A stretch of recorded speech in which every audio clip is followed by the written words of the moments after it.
আগের পর্বে দেখা গিয়েছিল যে ঈশান প্রবল ঝড় বৃষ্টির মধ্যে একটু আশ্রয়ের জন্য কুসুমদের বাড়িতে আসে। সেখানে এসে কুসুমের সাথে কথা বলে জানতে পারে যে কলি তাদের বাড়িতে কাজ করছে এবং ঈশান কুসুমকে বলে যে সবসময় সে তার পাশে থাকবে এবং আস্তে আস্তে ঈশানের দীর্ঘদিনের মনের গভীরের জমে থাকা কুসুমের প্রতি তার ভালোবাসার কথা সব কুসুমকে জানায়। প্রথমে কুসুম লজ্জা পেলেও পরে সেও জানায় তার মনের কথা। অপরদিকে রেশমির অত্যাচারে কলির প্রাণ প্রায় ওষ্ঠাগত। সে খুবই অসুস্থ হতে থাকে। রেশমির জন্য লুচি আর আলুর দমের প্লেট নিয়ে আসার পথে সে চোখে ঝাপসা দেখতে থাকে, অনেক দুর্বল অনুভব করতে থাকে। এইদিকে রেশমি অপেক্ষা করতে থাকে তার খাবারের জন্য।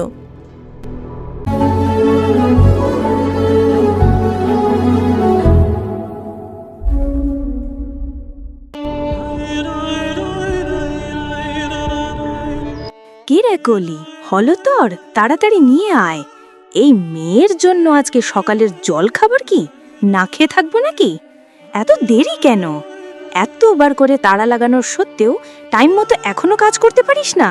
দেরি হলে কি করব তোর মনে আছে তো নাকি? সব ভুলে গেছিস? ঘুমিয়ে পড়লি নাকি? জমিদার বাড়ির লম্বা করিডোর ধরে তার পা যেন আর চলছে না।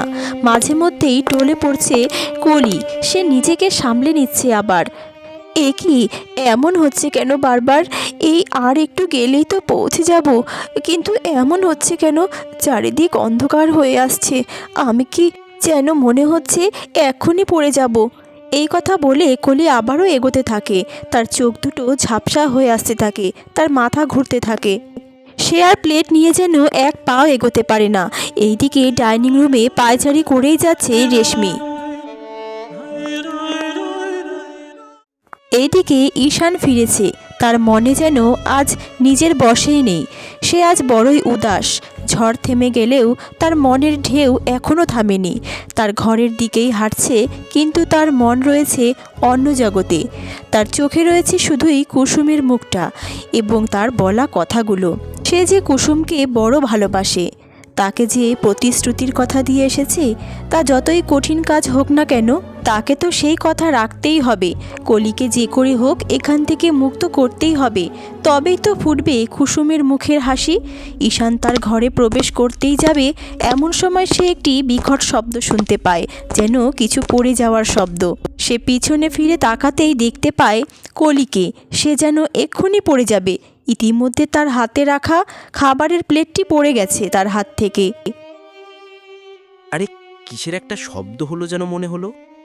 আরে ওইটা তো কলি। কিছু হলো নাকি ওর? কলিকে খুব অস্থির অন্যরকম দেখতে লাগছে তার কাছে। তার চোখ মুখ অন্ধকার করে এনে সে যেন পড়ে যেতে থাকে। এইসব দেখে ঈশান আর একটুও দেরি করে না, ছুটে যায় কলির দিকে। কলি হঠাৎ মাথা ঘুরে পড়ে যাবে, ঠিক তখনই ঈশান এসে তাকে ধরে ফেলে। এ কে? কলি, কি হলো তোমার? তুমি ঠিক আছে তো? আর তোমার গায়ে তো জ্বর, শরীরটা অনেক গরম লাগছে। জ্বর এসেছে বোধহয়। চলো চলো, তোমাকে আর কাজ করতে হবে না। কলি আধো আধো চোখে ঈশানের দিকে তাকায় আর বলতে থাকে, আরে ঈশানবাবু, আপনি? কিছু হয়নি আমার, আমাকে ছেড়ে দিন। আসলে সারা রাত ঘুম হয়নি তো, তাই শরীরটা একটু অস্বস্তি করছিল, এই আর কি। আরে এভাবে কেউ কাজকর্ম করে? চলো এখন একটু বসবে। তোমার কিছু হলে তোমার দিদির কি হবে তা তুমি জানো কলি? তোমার দিদি কত চিন্তায় আছে তোমার জন্য, আর তুমি এখানে অসুস্থ শরীর নিয়েই কাজকর্ম করছো। আমি জানি ঈশানবাবু, দয়া করে আমায় ছেড়ে দিন, না হলে রেশমি দিদি দেখলে রাগ করবে, আর সময় মতো খাবারটা না পেলে অনেক চেঁচামেচি করবে। চুপ করো তুমি। তোমাকে আর কোনো কাজ করতে হবে না, বুঝলে? এখন তুমি বিশ্রাম নেবে, তারপর বাবাকে বলে তোমাকে কাজ থেকে ছাড়ানোর ব্যবস্থা আমি করব। আরে না না ঈশানবাবু, আপনি জানেন না আমি এখানে কেন কাজ করছি। কেবলমাত্র আমার বাবাকে ঋণমুক্ত করার জন্য। হ্যাঁ, আমার বাবা নেই, কিন্তু তবুও আমি চাই না কেউ আমার বাবাকে বলুক সে ঋণ নিয়ে চলে গেছে। তাই দয়া করে আমাকে কাজ করতে দিন। একটু চুপ করবে তুমি? অনেক বড় বড় কথা শিখেছ দেখছি, আর তোমার শরীরটাও তো ভালো নয়। তোমার দিদিকে আমি কথা দিয়েছি তোমাকে এখান থেকে মুক্ত করব। একটাও কথা নয়। যাও এখন একটু বিশ্রাম করো। যা কথা বলার আমি বাবার সাথে বলবো।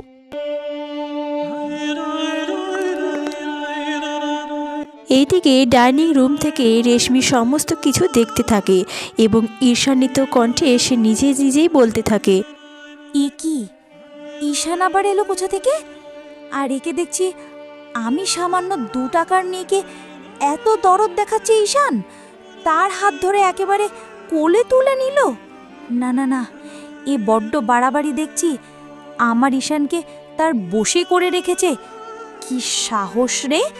আমি রেশমি এত পরিশ্রম করেও যে সম্পর্কটা এখনো পাকাপাকি করে উঠতে পারছি না, এই কলি কি এমন জাদু করেছে যে ঈশান তার প্রতি এত দরদ দেখাচ্ছে?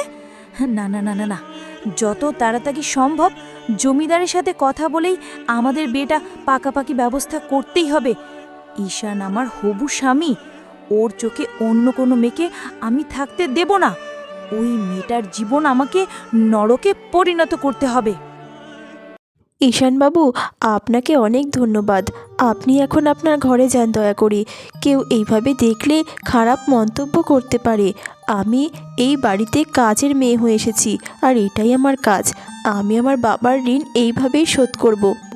আপনার যদি কিছু লাগে তাহলে বলুন। ওইদিকে খাবার না পেয়ে রেশমি দিদি কি করবে আমায় তা জানি না। আর একটাও কথা নয়, কেউ কিচ্ছু বলবে না তোমায়। তোমার কোনো চিন্তা নেই। তোমার শরীরটা খুবই খারাপ, তুমি এখন কোনো কাজে হাত দেবে না, বুঝেছ? এই সমস্ত ঘটনা রেশমি ঘরের ভেতর থেকে দেখতে থাকে এবং আর সহ্য করতে না পেরে ঈশানের সামনে এসে ঈর্ষান্বিত কণ্ঠে বলতে থাকে, বা বা বা, এত কোমলতা, এত মমতা! কে জানতো আমাদের জমিদার পুত্র এইভাবে চাকুরানীদের ধরে কোলে তুলবে? তোমার থেকে এরকমটা আশা করিনি। রেশমি, কি বলছো তুমি? কলি খুবই অসুস্থ, ও পড়ে যাচ্ছিল, তাই ওকে ধরেছি। অসুস্থ নাকি অসুস্থতার ভান? যেই ঈশানকে দেখেছি অমনি পড়ে যাচ্ছিল। আর চাকরানীরা তো এমনি একটু একটু অসুস্থ হলেই জমিদার বাড়ির পুরুষদের কাঁধে পড়ে যাওয়ার ওস্তাদ হয়। রেশমির মুখে এই কথা শুনে কলি অনেক অপমানিত হয়। সে কিছুই বলতে পারে না, চুপচাপ দাঁড়িয়ে থাকে সেখানে। রেশমি, সীমা রেখে কথা বলো। এইভাবে কাউকে অপমান করতে পারো না তুমি। ঈশান, 2 দিন পরে তোমার সাথে আমার বিয়ে, আর ওদের মতো মেয়েদের আমি খুব ভালো করে চিনি। দেখতে শান্ত, ভিতরে ধূর্ত, কাজের নাম না জানি কি কি করে বেড়ায়। রেশমি দিদি, কি বলছেন আপনি? আমি কিছুই করিনি, বিশ্বাস করুন আমায়। চুপ! তোকে কথা বলার অনুমতি কে দিল রে? তোদের মতো চাষাভুষো মেয়েরা কথা বললেও ঘর নোংরা হয়, তা জানিস? ব্যাস রেশমি, অনেক সহ্য করেছি।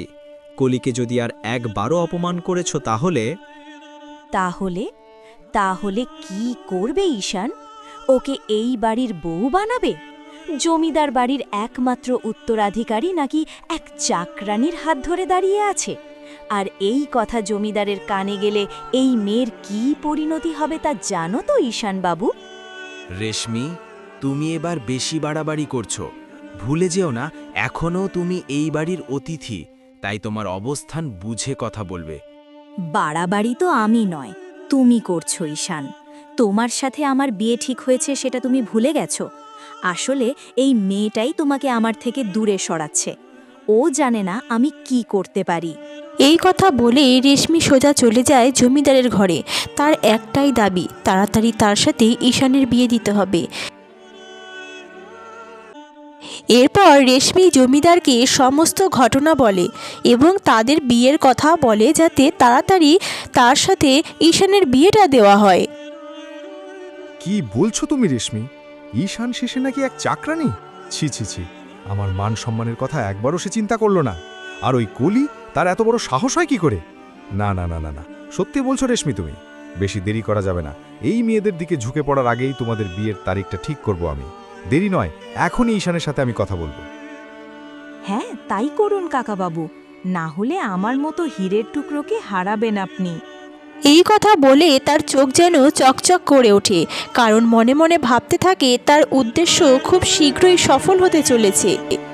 এইদিকে ঈশান তার ঘরের জানালার পাশে দাঁড়িয়ে গভীর চিন্তায় ব্যস্ত। ঠিক তখনই জমিদার ঘরে প্রবেশ করে। ঈশান, তোমার সঙ্গে আমার জরুরি কিছু কথা আছে, এখনই। বাবা, আমি জানতাম আপনি এখানেই আসবেন। তবে যাই বলেন না কেন, ওই রেশমির সম্বন্ধে কোনো কথা আমি শুনব না, এই আমি বলে রাখলাম। আর হ্যাঁ, ভালোই করেছেন এসেছেন। আপনার সাথে আমার কিছু জরুরি কথা ছিল, কলির ব্যাপারে। এই বাড়ির প্রত্যেকটা মানুষ আমার কথা শোনে, তাই তুমিও শুনবে। আর কি বললে? ওই মেয়ের কথা তুমি উচ্চারণও করবে না, বুঝলে? দিন দিন কোথায় নামছো খেয়াল আছে তা? আর হ্যাঁ, তোমাকে আর সময় দেয়া যাবে না। 1 সপ্তাহের মধ্যেই রেশমির সাথে তোমার বিয়ের ব্যবস্থা করছি আমি। কি বলছেন বাবা? আমি এখন বিয়ে করতে পারবো না। আর রেশমিকে তো কোনো মতেই না। আমি তাকেই বিয়ে করব যাকে আমি পছন্দ করব, বুঝেছেন আপনি? তোমার পছন্দ অপছন্দ দেখলে চলবে না। পুরো গ্রামের সামনে আমাদের মান সম্মান শক্তিশালী করার জন্য রেশমির পরিবারের সাথে সম্পর্ক করতেই হবে, এই কথা মনে রাখবে। এই কথা শোনার পরে ঈশান এক বড় শ্বাস নেয় এবং তার সামনে শুধুই কুসুমের মুখটাই ভেসে উঠতে থাকে এবং সে বলতে থাকে, আপনি যা বলছেন বলুন, কিন্তু আগে আমার কথা শুনুন। কলিকে এই বাড়ির কাজের জন্য কেন রাখা হয়েছে? আগে এই বাড়ি থেকে ওকে সরিয়ে দিন। ও অনেক ছোট আর ওরা অনাথ। ওদের ওপর দয়া করার বদলে আপনি এত নিষ্ঠুর কি করে হতে পারেন বাবা? যত তাড়াতাড়ি সম্ভব কলিকে এই কাজ থেকে সরিয়ে দিন আপনি। কি সরিয়ে দেব? তাহলে ওদের ঋণ কি করে মিটবে? চাষার মেয়েদের ঋণ তোমার মাথায় নিয়ে এখন মানবতা দেখাচ্ছ তুমি? এবার ঈশান একটু কঠিন গলায় বলতে থাকে, ঋণ শোধ করার জন্য অন্য উপায় আছে, কিন্তু একটা মেয়েকে এইভাবে সারাদিন বাড়ির কাজ করে শোধ করতে হবে কেন? ঈশানের মুখে এমন কথা শুনে জমিদার আরও রেগে যায়। তুমি কি ওই মেয়েটার জন্য আমার সিদ্ধান্তের ওপর প্রশ্ন তুলছো ঈশান? হ্যাঁ, কারণ ওরা মানুষ। ওদের জীবন, ওদের পরিবার, সম্মান কেবলমাত্র ঋণের জন্য এভাবে আপনারা নিজেদের হাতে নিয়ে নিতে পারেন না। এই কথা শুনে জমিদার এবার মনে মনে ভাবতে থাকে, আচ্ছা, তাহলে ভালোই বুঝতে পেরেছি। এখনই সময়।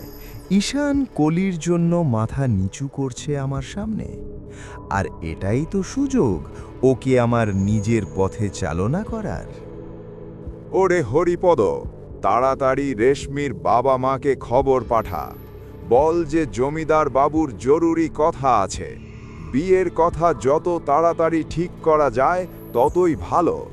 ঈশান তার বাবার মুখ থেকে এমন কথা শুনে একেবারে আঁতকে ওঠে। বাবা, আপনি কি বলছেন? আপনি রেশমির বাড়িতে লোক পাঠাবেন কেন? কারণ তোমার ইচ্ছেকে মানতে হলে আমারও কিছু শর্ত আছে। শোন ঈশান, ভালো করে। রেশমিকে যত তাড়াতাড়ি বিয়ে করবে, কলি তত তাড়াতাড়ি এখান থেকে ছাড়া কবে, বুঝলে? এছাড়াও রেশমি মেয়েটা অনেক আগে থেকেই অপেক্ষা করছে, আর আমি দেরি করতে চাই না। আর যদি এই বিয়েটা না করো, তাহলে কলির পরিবারের ঋণের দড়িতে একটা এমন পড়বে যা কখনো মুক্ত হবে না। এমন কথা শুনে ঈশান এক পা পিছিয়ে যায় এবং বিষাদ কণ্ঠে বলতে থাকে, বাবা, আপনি কি কথা বলছেন? কলিকে মুক্ত করতে হলে আমাকে রেশমিকে বিয়ে করতে হবে? বিয়ের মতো একটি কঠিন সিদ্ধান্ত আমাকে এইভাবে নিতে বলছেন আপনি? ঠিক আছে বাবা, আপনি এখন যান, আমাকে সময় দিন, আমি সময় চাই। সময়? এই বাড়িতে সময় আমার অনুমতিতে চলে, তাই সিদ্ধান্ত দ্রুত নিতে হবে, না হলে কলির শ্বাস প্রশ্বাস এখন আমার ইশারায় চলে। এই কথা বলে জমিদারবাবু ঘর থেকে বেরিয়ে যায়। এদিকে ঈশানের 2 চোখ দিয়ে ঝরে পড়ে অসহায় কষ্ট আর কুসুমের প্রতি দেওয়া তার প্রতিশ্রুতির কথা। কি হলো? বাবা এসব কি বলে গেল আমাকে? আমি যে রেশমিকে কিছুতেই বিয়ে করতে পারবো না। আমি যে কুসুমকে ভালোবাসি, হ্যাঁ খুব ভালোবাসি। কুসুমের মুখে হাসি ফোটানোর জন্যেই আমি কলিকে যে করে হোক এই বাড়ি থেকে মুক্ত করব। তা যে আমি কুসুমকে বলে এসেছি, কথা দিয়ে এসেছি তাকে। কিন্তু কিভাবে কি করব আমি এখন?